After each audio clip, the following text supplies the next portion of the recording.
É comum associarmos a calvície aos homens, mas esse mal também pode atingir as mulheres. E hoje, para esclarecer algumas dúvidas sobre essa doença e suas causas, vamos conversar com a doutora Fernanda Torres, coordenadora do Centro de Diagnóstico em Cabelos do IDERJ, Instituto de Dermatologia e Estética do Rio de Janeiro. Olá, doutora, prazer em conhecer você. Olá, prazer. Doutora, qual a diferença da queda de cabelo causada por estresse, por má alimentação, para aquela que é causada por doença genética, por exemplo? Rayane, a queda de cabelo, ela é um sinal médico como qualquer outro, como uma dor de cabeça, como uma febre. E como tal, ela deve ser investigada, porque existem várias causas para a queda de cabelo. Uma das causas mais comuns que atingem homens e mulheres é o que a gente chama de alopecia androgenética, que é a calvície masculina ou a feminina. O estresse, a má alimentação, a perda de peso, doenças que a pessoa tenha, isso pode causar um outro quadro de queda de cabelo que chama-se eflúvio telógeno, que é uma outra condição. Então, é muito importante que essas condições elas sejam diferenciadas para que o tratamento exato seja estabelecido para cada uma delas. E são esses os fatores que influenciam na queda de cabelo ou na calvície feminina? Elas são condições diferentes. No caso da calvície feminina, a calvície feminina ela tem uma desordem, ela é uma desordem genética, existem muitas alterações gênicas que podem levar à calvície, não é um gene só. Então, existe gene que se herda da mãe, existe gene que se herda do pai. E existe uma alteração da resposta ao cabelo, da parte de cima do couro cabeludo, aos hormônios masculinos que a mulher tem no corpo. Nós temos hormônios masculinos no corpo porque os nossos hormônios sexuais, que são progesterona e estrogênio, eles são formados a partir da testosterona, que é o hormônio masculino.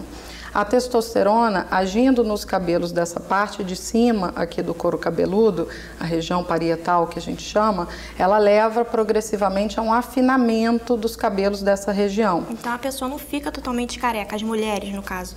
Não, essa condição não deixa a pessoa totalmente careca. Ela vai levando a um afinamento progressivo da parte de cima. A gente começa a ver o couro cabeludo com maior facilidade. Às vezes a pessoa nota, às vezes uma outra pessoa que fala, você está comendo os cabelos, o cabeleireiro comenta. E é uma condição que ela começa ou aos 18, 19, 20 e pouquinhos anos, ou ela começa depois da menopausa. Mas é uma doença muito comum em mulheres. A questão é que as mulheres não sabem que a calvície feminina existe e muitos médicos também não. E isso vai sendo tratado como se fosse uma queda de cabelo pelo estresse ou pela má alimentação e a pessoa nunca consegue ter um resultado adequado com o tratamento. Então na calvície feminina a gente não vê o cabelo caindo? Não, na maioria das vezes não. A evolução dela é uma evolução muito lenta, de afinamento progressivo dos fios dessa região aqui. Em algumas mulheres, quando o quadro está se iniciando, você pode ter uma queda temporária um pouco aumentada, mas em geral não é uma coisa que chame a atenção. A paciente que tem calvície feminina, ela conta clássica, ela conta a seguinte história: doutora, eu estou ficando com menos cabelo, meu cabelo mais ralo, né? Está ficando mais ralo na parte de cima, quando eu molho ele fica muito ralo na parte de cima. Então essa é a história clássica e não aquela queda de cabelo que você vê no banho, no chão, no travesseiro. Essa é a história em geral de uma outra causa de queda de cabelo. Nada impede da pessoa juntar duas causas de queda. Então, a mulher que já tem uma calvície, ela pode ter uma queda pelo estresse e aí ela piora ainda mais o quadro de perda dela. E qual o tratamento para quem tem calvície feminina? Precisa de alguma medicação? Como que funciona? A calvície feminina ela tem um tratamento específico, deve ser estabelecido o diagnóstico corretamente. Existe hoje um exame que se chama videodermatoscopia, que é um microscópio que a gente vê o couro cabeludo e pelo padrão dos fios, se existe uma variabilidade de diâmetro dos fios, tem um grosso, um fino, um fininho, um pequenininho, a gente consegue hoje diagnosticar a calvície feminina. Em geral, você não vê alteração em exame de sangue. Na grande maioria das mulheres, o nível hormonal é normal. Então, não é uma coisa que vai vir alterada no exame, Porque em geral a pessoa chega e diz, doutora, eu já fiz todos os exames de sangue e nunca veio nada. Na calvície feminina, realmente, na grande maioria dos casos, não vem nada, os níveis hormonais vêm normais. Quando o quadro já está avançado, o tratamento ainda funciona ou não tem mais jeito?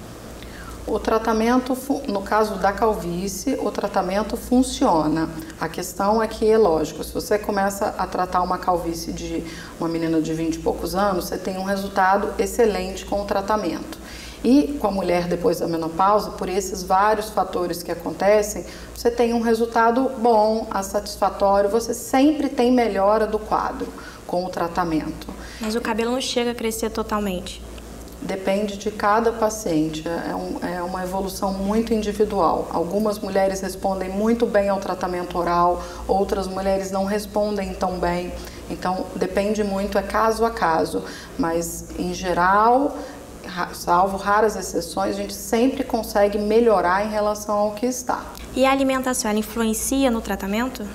Influencia sim, Rayane, para o cabelo em geral. O cabelo, ele é uma parte do organismo, ele está em harmonia com o organismo e como tal, uma boa alimentação para um organismo que deixa o organismo saudável, ela é boa também para o cabelo.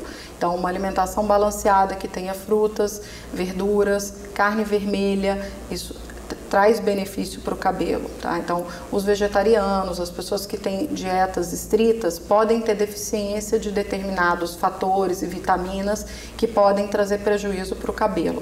Não para a calvície especificamente, mas para o cabelo de uma forma geral. Então, é importante uma alimentação balanceada. Carne vermelha e folhas verdes escuras têm alto teor de ferro. O ferro é muito importante para o funcionamento normal do cabelo. Então, também é importante. Indivíduos que tenham perda de peso rápida, eles podem fazer um quadro de perda muito aumentada de cabelo sob a forma do eflúvio telógeno, que em quem tem calvície vai prejudicar ainda mais o quadro da calvície. Então, a alimentação balanceada é muito importante para o organismo em geral e também para o cabelo. Doutora, pra gente, pra nós mulheres, o cabelo é muito importante, faz parte do nosso charme. E no caso, quando a gente perde o cabelo, a senhora acha que essas pacientes no quais procuram a senhora, elas precisam de um acompanhamento psicológico? A senhora acha que existe essa necessidade? Olha, Rayane, existem pacientes que existem sim, tá? A perda de cabelo em mulheres e em homens, ela pode causar um grave comprometimento da qualidade de vida. Eu tenho alguns pacientes da Santa Casa, do hospital, que já tentaram suicídio por causa da perda de cabelo. Mexe com o psicológico totalmente das pessoas, né? Mexe totalmente com a autoestima, então é um problema muito grande. Em mulheres mais novas, em mulheres mais velhas, não tem regra, todos passam por isso. Quero agradecer a sua presença. Se a senhora quiser deixar algum contato para o pessoal de casa tirar mais dúvidas, fica à vontade. Tá bom, Rayane, obrigada pela oportunidade também, é um prazer. Eu gostaria de deixar a mensagem só que a queda de cabelo, o que eu falei no início, ela em geral é tida como se fosse tudo uma coisa só. Não é uma coisa só, ela é um sinal médico, um sinal que precisa ser investigado no organismo, precisa ser determinada a causa da queda de cabelo para se ter o tratamento adequado. O meu consultório fica na Lagoa, é o Instituto de Dermatologia Estética do Rio de Janeiro.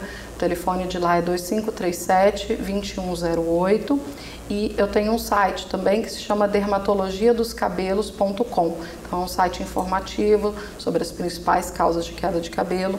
Quem precisar pode dar uma olhadinha lá também. Obrigada, doutora. Bom, e no próximo bloco vamos conversar sobre o ensino à distância nas universidades brasileiras. Não saia daí!